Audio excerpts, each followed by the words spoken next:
তোর বাপ নাই, 100 টাকা তুই খাই, আমি নিলাম, তোরা আবার দিয়ে দিলাম। দেখো আরে কি দিয়ে সান্ত্বনা দিবা বলো? ও 100 টাকা লয়েছি, 100 টাকা আমার কাছে 1000 কোটি টাকা। তুই বাবা খাইস, তোর এটা দিলাম।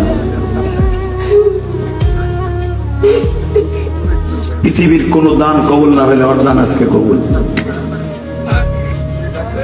কি চাও, কি চাও? তোর আপনাকে 10 টাকা দিছে, তোর এই টাকাটা আমার কাছে 10,000 কোটি টাকা।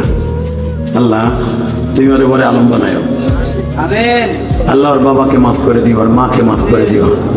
আল্লাহ ওর মনের কষ্ট তুমি বুঝছো, তা না হলে এই 1000 মানুষের সামনে দাঁড়িম করে স্টেজে পড়ে গেছে, দাঁড়িম করে পড়ে গেছে। তোমার আমার ছেলেগুলা